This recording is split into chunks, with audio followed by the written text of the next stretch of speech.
This is Greg Allison with Galactic Greg's coming to you from an undisclosed location somewhere in the Milky Way galaxy. We've got a real threat right now with us. I'm going to show you. Hurricane Dorian poses a real threat to Florida, the Space Coast, the entire East Coast.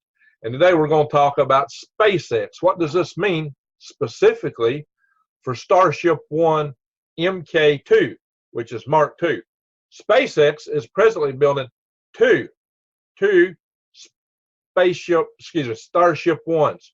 And I say spaceship a lot because it's so close to the Virgin Galactic vehicle. So pardon me, I've made that mistake in a previous video on a couple occasions. So Starship is being built in two locations. The Mk1 is being built in Boca Chica, Texas. The Mk2 is being built in Florida, in Cocoa, Florida. So next to the launch complex at the Kennedy Space Center in Cape Canaveral. So unfortunately, they're under the gun from Dorian. So let's get into this and look at Dorian and what does this mean. This is a recent satellite infrared image of Dorian coming to you from NOAA satellites. This image was provided by, actually I got it off of WE Underground. And this is SpaceX imagery here from Teslarati, actually another website that goes more than a lot of the stuff SpaceX is doing. And the aerial photograph is from Brian at flying_Brian. He does a lot of good aerial photography in that area, so you might want to check out his links. He posted that on Teslarati. So the rest of these images come to you from the NOAA. And this is to show you what's going on with Dorian and the threat it poses. Dorian has reached a Category 5 hurricane with wind speeds up to 175 miles an hour, steady wind speeds, gusts to 185, maybe even up to 200 miles an hour. Now, as it moves across the Bahama Islands, you can anticipate that wind speed to go down. As it's coming across the islands here, you can expect that to drop some. It might drop to Category 4 again. I don't know where it's going to be when it starts coming up through here. But what we're concerned with is this area right here, because you've got in this area SpaceX. And the reason we're worried about SpaceX is because they're building a lot of their stuff outdoors. Their hangar is essentially a big frame with a tent fabric over it. And SpaceX, with their Starhopper flight, which was recently performed, their last 150-meter test flight, which is a very interesting flight in and of itself, is a validation of the use of the Raptor engine in that application. There were some other little issues that come up at the end of the flight, like one of the COPV tanks, composite overlay pressure vessel, apparently ejected from the craft after it landed and had a little bit of problem with landing gear, but that was a prototype. They had built a nose fairing for the Starhopper, and it was purely aesthetic. It got caught by wind and blown over and destroyed. It became a big heap of stainless steel, useless, totally smashed up because it was caught by the wind. Greg, still, what's the problem? Well, the problem is rocket structures have to be lightweight. Being light, and tanks are large, so lightweight, even though it's still, it has a huge surface area without a whole lot of weight, which makes these structures sails. And sails get picked up and thrown around by the wind, of course. That's why they work great on boats, as they can propel a boat. So that's the problem with these large tanks and fuselages, is that they are very vulnerable to high winds.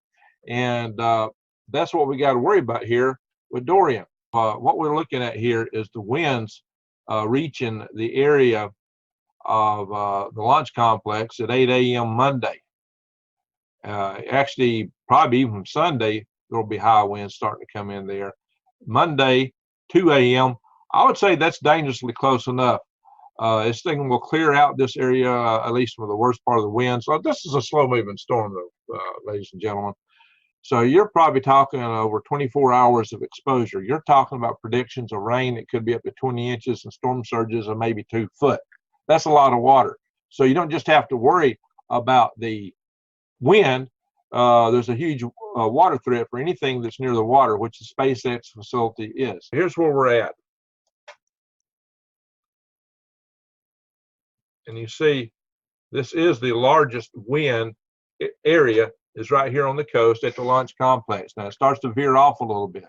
Fortunately, the path of Dorian changed. At one time, they were projecting to go right into the middle of Florida and go straight up.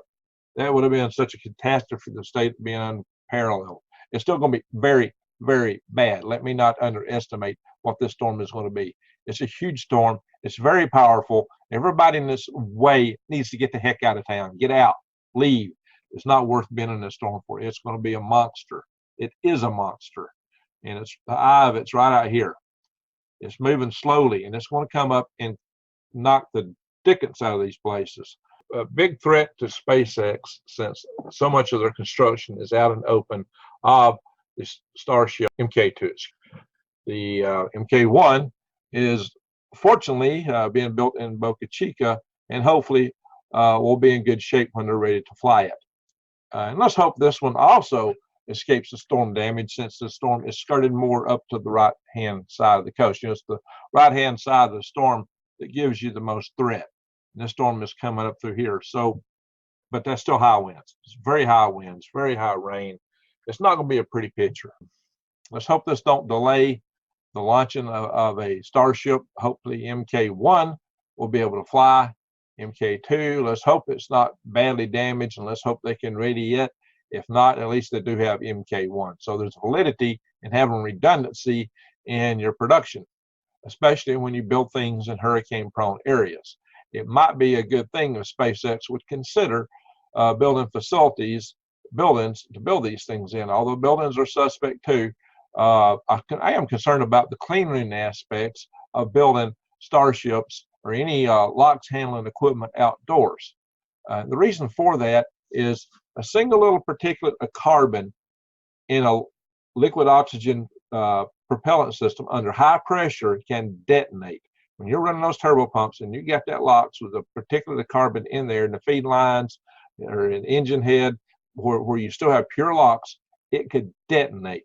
So what's going to keep a little gnat, a spider, or a fly or something from getting inside of that area when you're doing all this stuff outside? Hopefully they do the LOX stuff inside. It's not like SpaceX hasn't launched a rocket with LOX. We know they've done quite a bit of that, and I'm sure they have good handling procedures for that. I hope they take that into account in cleaning stuff out after the storm, because that's really likely to dirty things up. So there are risks and hazards associated with contamination of LOX. Typically, to clean out a LOX system, you would use something like trichloroethylene, which we call trike. But trike has environmental impacts. Trike has contaminated a lot of groundwater. So if you're using trike, you've got to be able to clean that stuff up and contain it and not spill it and not risk getting it in the groundwater. A lot of wells and a lot of places are contaminated because of trike. When I was in the Army, we used to wash our M16s in trike. We got our hands down in vats of it and just had it all over us, all over our hands and arms. Didn't think anything about it. Well, I have survived, but it is a toxin, and it's very bad in groundwater. But it's really good for cleaning out stainless steel and LOX feed components. So I don't know what their procedures are for keeping things clean and for cleaning things out, and I don't know what the procedures are for dealing with an after storm. I'm sure they've got all that stuff in place, but just building all this stuff outside does concern me for many reasons. And that's part of it. So from a safety standpoint, from a wind exposure standpoint, but at least they have redundant facilities, Boca Chica and Cocoa, Florida. So let's hope for the best. We'll stay tuned. I'm going to do a video real soon about Elon Musk's announcement of building an 18-meter wide Starship. That's incredible. That is off the charts. Such a game. I mean, Starship is going to be a real game changer, incredible game changer, as it is, the first version, if it works, which I hope it does. And if that works, and if he pulls off his Starship 2.0 at 18 meters, I'm going to talk about that next video, or maybe video after that, because I've got a couple other topics to cover too. I really want to thank everybody for coming in here and watching. Check my links below to support my channel. They're mostly from my sister channel, Green Greg's. but it does help, and appreciate it. Thank you, everyone.